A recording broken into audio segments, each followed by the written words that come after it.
Quedamos entonces, ok, quedamos entonces en el perfil de Cristo según la característica de cada iglesia. Ya sabemos que hemos visto eso, ya hemos analizado ese tema del perfil de Cristo con las iglesias y cómo ese perfil se correlaciona o se relaciona íntimamente con las amenazas de cada iglesia. Ahora bien, seguimos adelante con la compartida pantalla. Vamos a seguir con la guía más adelante. Ok. Ya nosotros tenemos entonces la información que analizamos la vez pasada sobre Mateo capítulo 24. Eso es muy importante tener claro pues que Mateo te plantea, tanto Mateo capítulo 24 como Marcos 13, Lucas 21, plantea el hecho de que hay una polémica con relación al templo.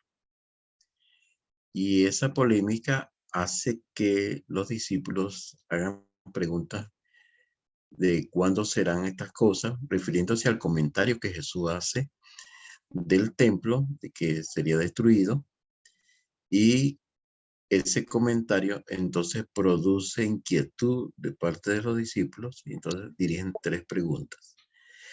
Ellos hacen preguntas más que todo relacionadas con el templo y no tanto relacionadas con la venida de Cristo. Y hablando del fin, ellos están hablándose o refiriéndose al fin de ese siglo, del siglo que ellos estaban viviendo. Así que ellos relacionaron la destrucción del templo y de Jerusalén con el fin del siglo, de esa época para ellos. Así que Jesús tuvo que hacer varias aclaraciones y tuvo que aclararles a ellos que nada de estos eventos que producen dolor tenían que ver con su venida, sino más bien principio de los dolores con relación al templo y Jerusalén. Entonces, Jesús aclarando eso, deja claro que el hecho de saber cuándo vendría a él era cuestión de que estaba en manos de Dios, el Padre, el saberlo. Y no era cuestión de que ellos se interesaran o dependiera de ellos el saber cuándo iba a venir Cristo. Por eso cuando leemos en Hechos capítulo 1, versículo 7, nos encontramos con que dice allí que no le corresponde, el mismo Jesús le dice a ellos, no corresponde a vosotros saber el tiempo ni las sazones, es decir, el tiempo y traducido en griego sería los cronos ni los kairos. Es decir, no les corresponde a ustedes saber ni el tiempo ni las actividades que corresponden a ese tiempo. Así que nunca Jesús respondió las preguntas que ellos le hicieron respecto a cuándo serían las cosas, porque las preguntas están más bien relacionadas con el templo y la destrucción de Jerusalén, más que con la venida de Cristo. Así que Jesús corrige el defecto de que aparecerían falsos cristos que quienes identificarían los eventos que producen dolor con ese Cristo, con ese falso Cristo, y que ellos serían engañados precisamente por esos falsos Cristos que aparecerían. Entonces Jesús sí aclara el hecho de que la guerra y los rumores de guerra, el levantamiento de nación contra nación y reino contra reino, y las pestes y las hambre y terremotos en diferentes lugares, no era el fin, sino el principio de dolor o principio de eventos que producen dolor, pero que no tenían nada que ver con él, con su venida. Así que ya en una guía que les entregué a ustedes ayer, hice llegar ayer, ustedes van a tener toda la información detallada y esa fue la que comentamos la vez pasada en la clase anterior. Así que si hay preguntas, me gustaría oírlas. ¿Qué preguntas tienen hasta ahora? ¿Hay preguntas? No, no tienen preguntas. Sería bueno que abrieran sus micrófonos Buenos días, para pastor. Dios le bendiga. igualmente. ¿Cómo está, Eh, hermana Ángela? bien, bien, pastor. No, no, referente a la actividad excelente, pues, y hasta ahora todo bien. Pues lo que me llamó la atención, pues, ahorita en su exposición fue sobre los templos y los ángeles, pero vamos bien. Vamos bien. Le llamó la atención de los templos y los El templo, la ángeles. explicación del templo y los ángeles. Los ángeles, sí. Que fíjate que tanto Pablo como Juan, que son apocalipticistas, ellos no le dan mucho énfasis al espacio físico, sino al espacio cósmico que tenemos nosotros en Dios. Es decir, que como nuestra vida está escondida con Cristo en Dios, entonces nosotros nos desenvolvemos no aparte de Dios ni al lado de Dios, sino dentro del espacio de Dios. Por eso uno a veces piensa, bueno, ajá, ¿qué pasa con algunos con creyentes que explican su experiencia y sus situaciones por las que están pasando, como que si Cristo fuera una cosa aparte y Dios fuera algo aparte de ellos y su experiencia de ellos también lejos de Dios y como que piensa que bueno, yo tengo que buscar de Dios en algún lugar para poderme enderezar. Y eso creo que no es la idea. La idea es que nosotros en Cristo o con Cristo estamos dentro del espacio de Dios. Es Amén. más, buscamos las cosas que están arriba, donde Ujú. está Cristo sentado. ¿Por qué? Porque se ha producido en nosotros también una resurrección, la resurrección que hallamos nosotros en Cristo. Entonces, como hemos resucitado con Cristo, naturalmente buscamos las cosas de arriba. Es como el piloto, pues, que maneja los criterios de la aerodinámica. Él tiene que seguir las leyes de la aerodinámica para mantener el avión arriba, la aeronave arriba.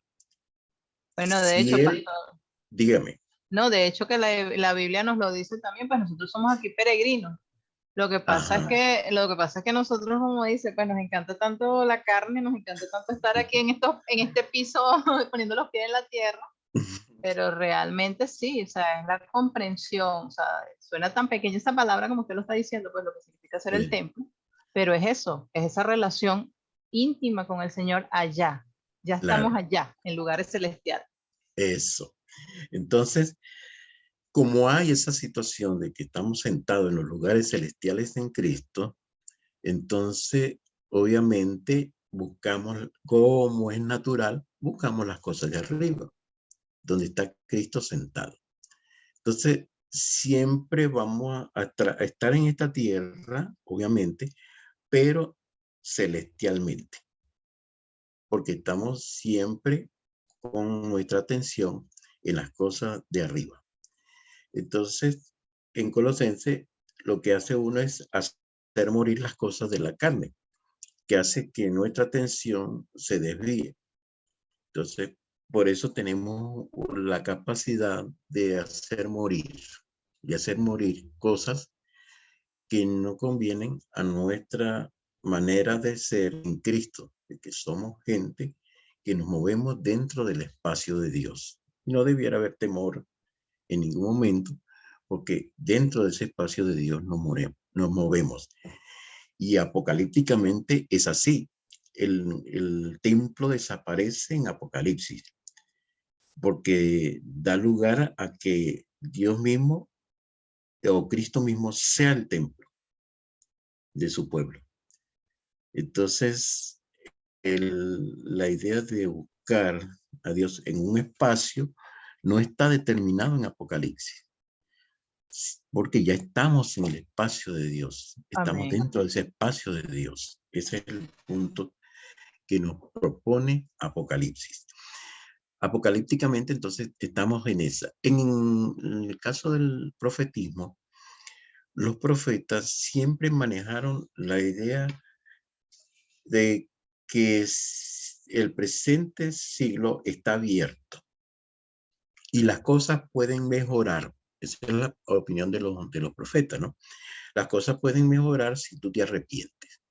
Si tú te arrepientes, entonces las cosas van a mejorar, Dios va a ser bueno contigo, Dios te va a librar de cualquier situación que te presente. Esa es la opinión de los profetas.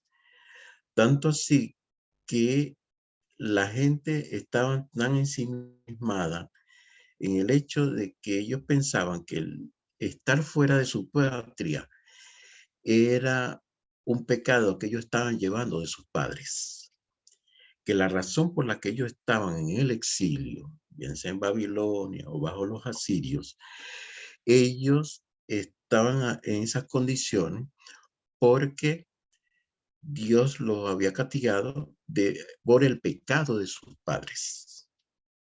Entonces, por eso Ezequiel, en Ezequiel 18, en Ezequiel 18:20, ustedes van a observar que Ezequiel corrige ese defecto.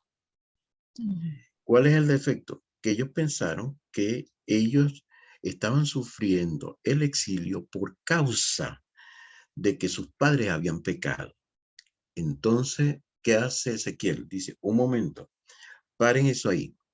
No se dirá más en Israel el dicho, los padres se comen las uvas y los hijos padecen la dentera. Sí, sí, lo El leí. alma que pecare, esa morirá. Entonces, ¿qué pasa? Ya nadie lleva el pecado de sus padres, sino que cada uno es responsable de sus actos. Cada uno es responsable de lograr cambiar el rumbo de su historia. Por lo menos en el profetismo, de acuerdo con Ezequiel, todos tienen la posibilidad y tienen la probabilidad de poder corregir cualquier situación que pudiera ocasionarle consecuencias críticas a su vida, por la sencilla razón de que si se aparta de ello, entonces el futuro va a ser distinto. Esa es la manera como los profetas manejan la situación. En Apocalipsis no hay tal cosa, porque en Apocalipsis todo ya está predeterminado. No hay manera de cambiar nada. El apocalipticismo maneja la idea de que Dios ya determinó todo y ya todo está hecho. Lo que le corresponde entonces a los escogidos es resistir y tener paciencia.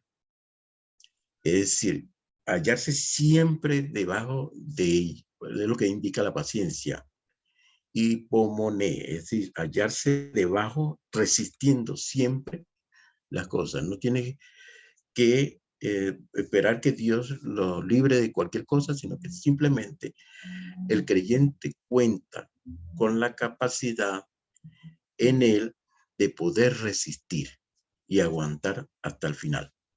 Esa es la idea que nos da Apocalipsis, muy distinta a la que nos da los profetas. Los profetas entonces te dicen, bueno, tú tienes la manera de poder cambiar las cosas, el rumbo de la historia. Por ejemplo, cuando leemos Joel capítulo 3, encontramos que Dios es un Dios Profe, que es tardo, dígame. profe, espérame ahí antes que continúe Ajá, con Joel. dígame. Entonces, en ese sentido que usted está diciendo de la posición de los profetas de que se pueden salvar y la posición de Pablo, apocalipticismo, es que Pablo entonces, cuando decimos que él es apocalipticista, ¿Sí está? es porque entonces, es porque entonces su atención está dirigida a que Apocalipsis sola está dirigido son a los escogidos. Esa es la posición de Pablo. De Pablo. Cuando Bueno, decimos eso, ¿no? sí, a los escogidos. Es decir, que un escogido funciona dentro de las pruebas, dentro de las dificultades, dentro de los problemas. Funciona, no se paraliza, porque la crisis no lo paraliza, sino por el contrario, lo ayuda a avanzar, a seguir adelante. Por ejemplo, cuando ustedes leen el capítulo en 2 Corintios, leen por ejemplo 1 Corintios, el capítulo 7, él maneja un criterio de cómo nosotros debemos tratar las situaciones de la vida. ¿Cómo se trata? ¿Cómo bregar con la vida? Es decir, Pablo insiste en que nosotros debemos aprender a cómo vivir en la carne. Es muy distinto a vivir según la carne. ¿Ve? Exacto. Que es lo que dice Romanos, ¿verdad? Pero acá, Pablo nos enseña en el capítulo 7 a cómo vivir en la carne. ¿Por qué en la carne?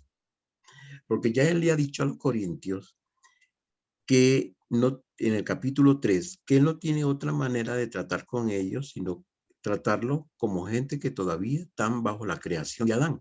Es decir, que todavía están en la carne, que todavía no han trascendido el mundo de la materia, ¿verdad? Entonces, en el capítulo 12, versículo 1, Pablo no los trata a ellos como espirituales, porque tampoco ha trascendido el mundo de la materia. Y dice que lo único espiritual, según el capítulo 12, versículo 1, son los dones. Entonces, no hay personas espirituales, según Pablo, no existe la gente espiritual. Para él existe gente que todavía están bajo la creación de Adán, según el capítulo 3, versículo 1 al 3, donde todavía nos conducimos en la carne. Luego, él nos enseña en el capítulo 7, versículo 29, a cómo vivir en la carne. Entonces, él maneja un punto ético que es muy importante. ¿Cómo puedo vivir yo en la carne? Manejando la ética como si no. Y entonces dice acá, pero digo, hermano, que el tiempo es corto. Hay que manejar la ética como si no, en este mundo, mientras vivimos en la carne, como si no, porque el tiempo es corto. Es decir, la oportunidad de hacer actividades que corresponden a la vida son cortas. Las oportunidades que tenemos nosotros para hacer las cosas están cada vez acortándose. Entonces él maneja la idea de que el tiempo es corto. Resta pues que los que tienen esposa sean como si no la tuviesen. Entonces la ética como si no. Entonces nadie se aferra a nada, sino que actúa como si no. Dice acá, el que tiene esposa como si no la tuviese. Los que lloran como si no llorasen. Y los que se alegran como si no se alegrasen. Y los que compran como si no poseyeran. Y los que disfrutan de este mundo como si no lo disfrutasen, porque la apariencia de este mundo se pasa. Entonces Pablo recomienda vivir en la carne de esta manera, como si no. Y luego dice, porque él quisiera, entonces, por esa razón, como otra razón, es librarnos de congoja, de aflicción. Entonces, ¿para qué? Para que nos dediquemos y tengamos cuidado de las cosas del Señor.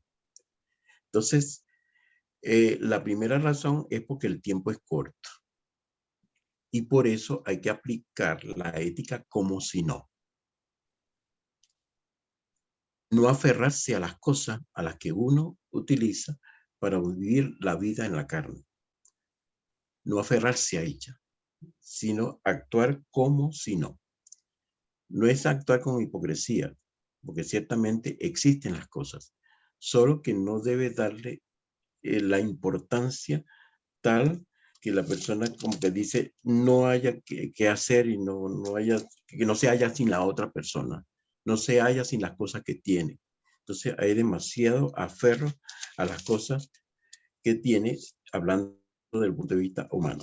Pero si ustedes se van entonces al capítulo 6 de 2 Corintios, ustedes van a encontrar que el creyente se recomienda en todo, en distintas situaciones.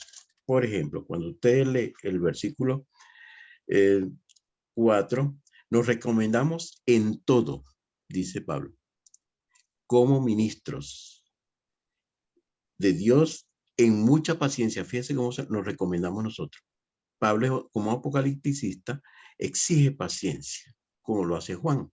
Juan pide que los creyentes tengan paciencia y resistencia. Entonces Pablo dice que nos recomendemos ante el mundo como gente o como ministro de Dios, como siervo de Dios, como servidores de Dios, en mucha paciencia, en tribulaciones, en necesidades, en angustias, en azotes, en cárceles, en tumultos, en trabajos, en desvelos, en ayunos, en pureza, en ciencia, en longanimidad, en bondad, en el Espíritu Santo, en amor sincero, en palabra de verdad, en poder de Dios, con arma de justicia a diestra y a siniestra. Ahora viene lo bueno.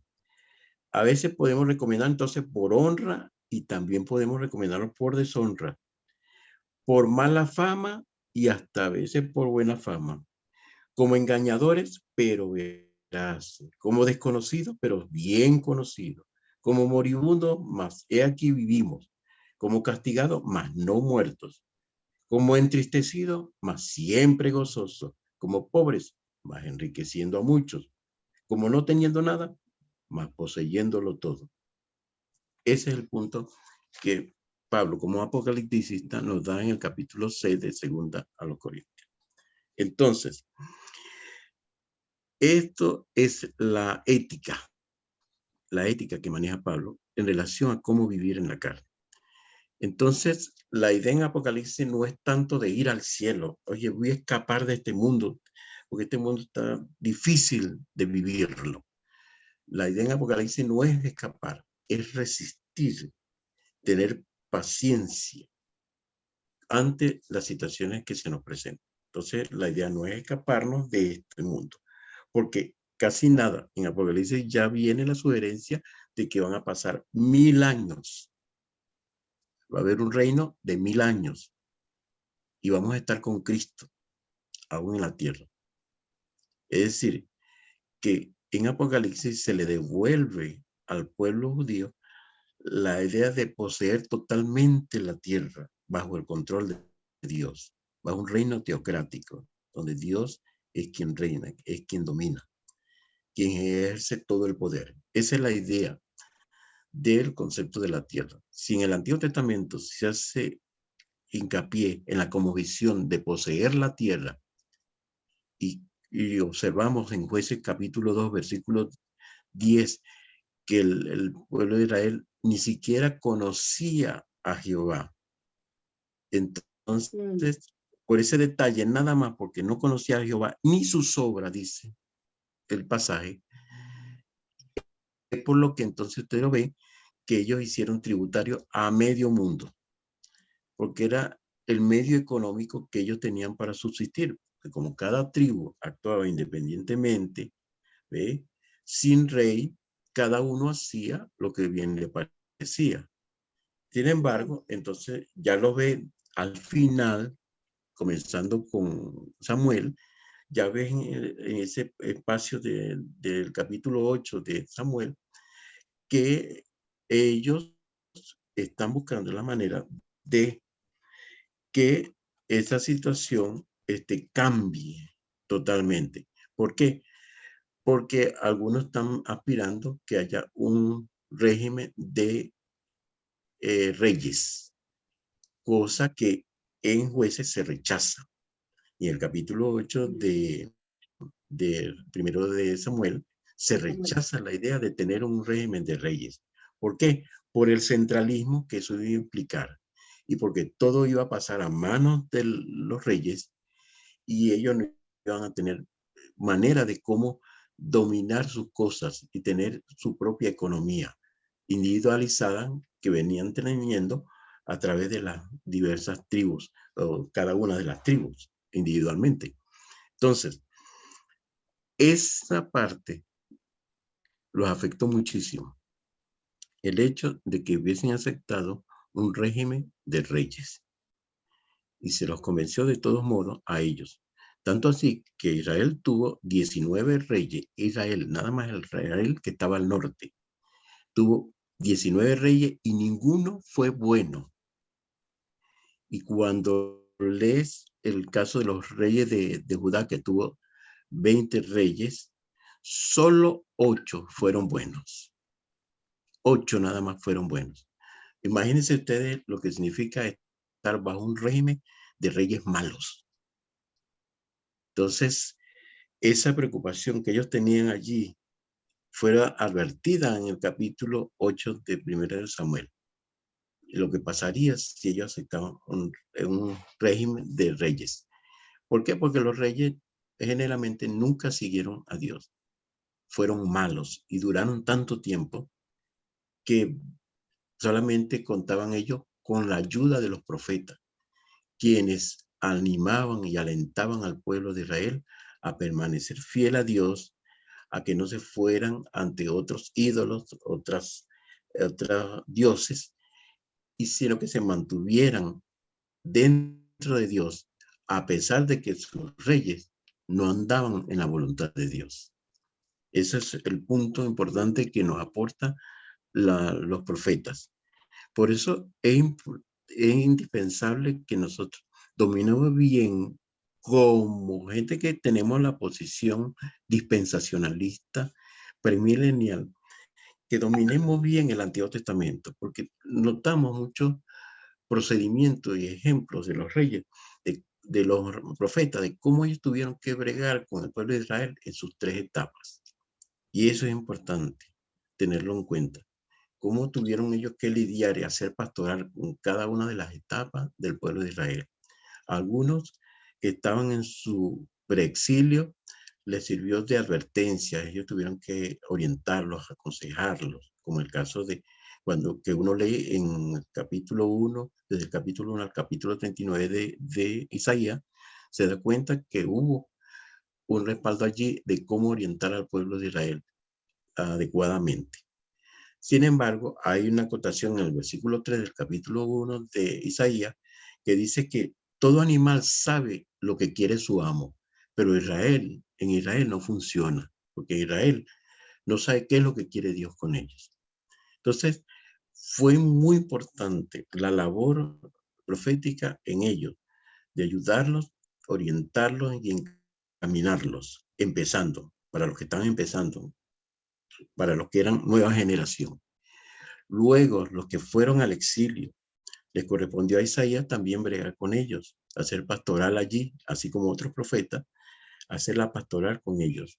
Desde el capítulo 40 al capítulo 55 hallamos que todos estos profetas, hubo un grupo de profetas que tuvo que dedicarse a la gente que estaba en el exilio, para ayudarlos a que se mantuvieran siempre fieles a Dios, a pesar de que tenían dominadores extranjeros que no eran creyentes, que no eran hijos de Dios, que no mantenían comunión ni relación con Dios. Y luego, entonces hubo otro grupo de profetas que tuvo que hacer una pastoral después que regresaron a Israel y los ayudaron a regresar a Israel. También hubo profetas que tuvieron que dedicarse a mantener el estado de ánimo de un pueblo arriba. ¿Sí? ¿Por qué? Porque era necesario esa participación profética de parte de Israel, en Israel, porque no había de otra. Israel siempre estaba expuesto a gente que no seguía a Dios, a gente que lo dirigían sin el criterio de Dios, sin la comunión y relación con Dios.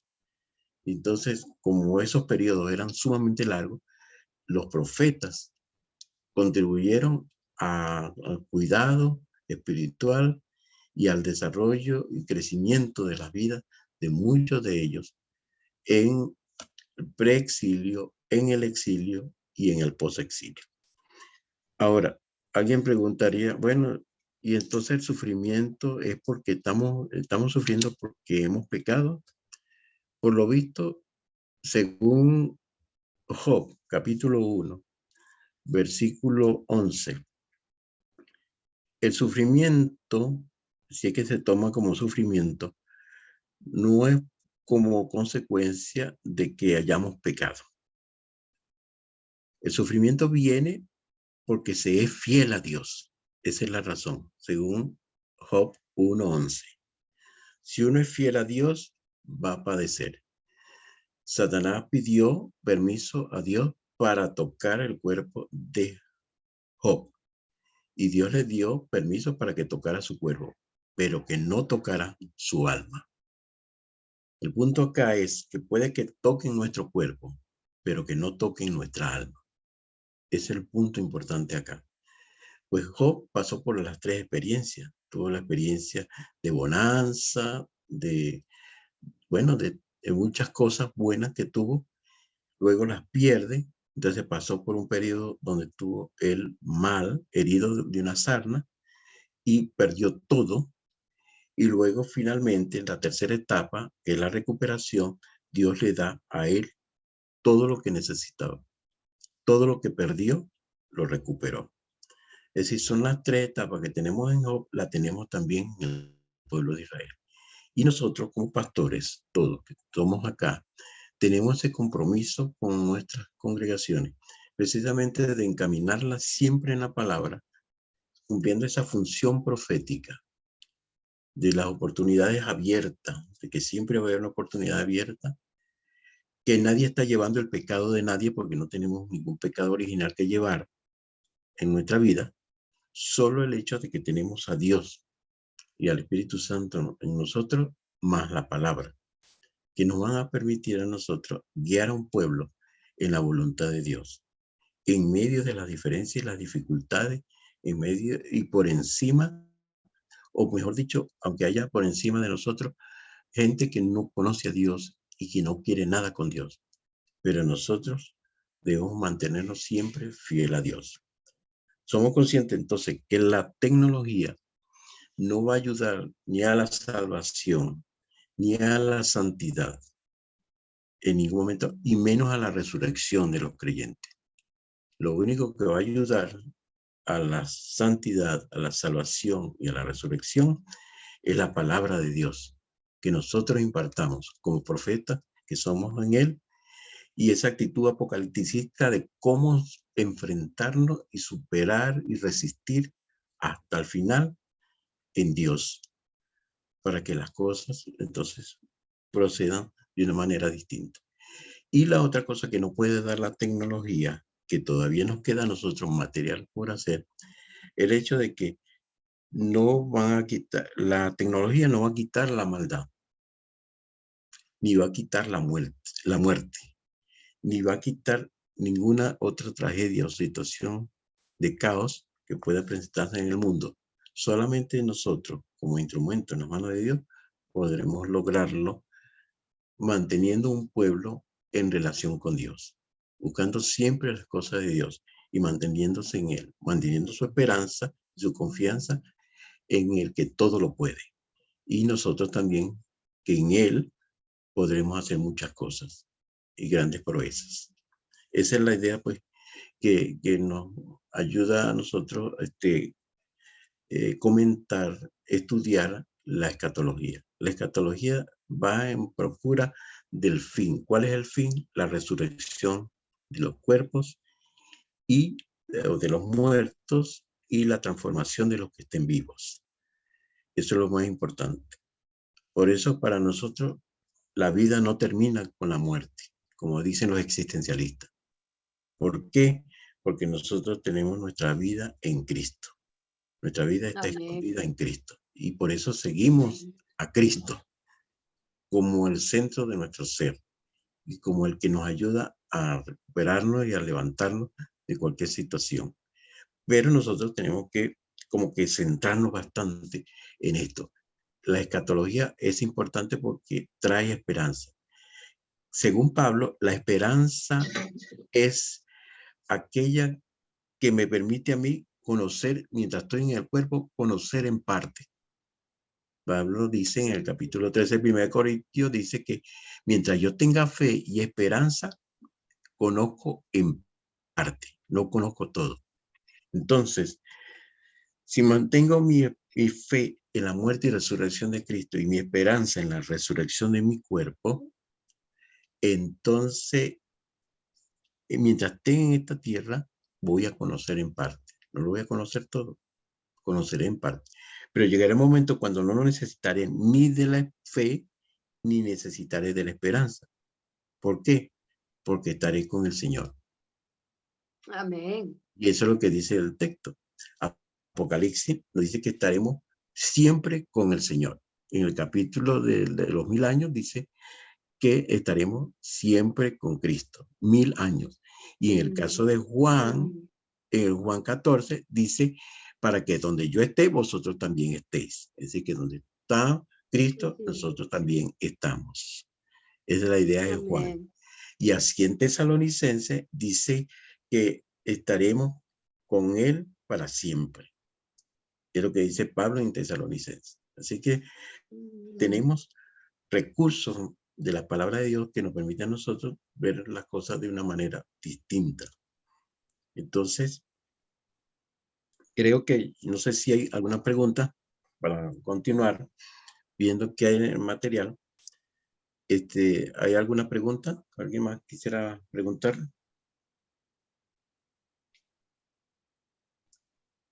¿O todo está claro? Vamos entonces, sigamos con el material. Entonces vamos a ir descartando entonces ya algunos puntos que ya hemos visto, que hemos analizado. Entonces,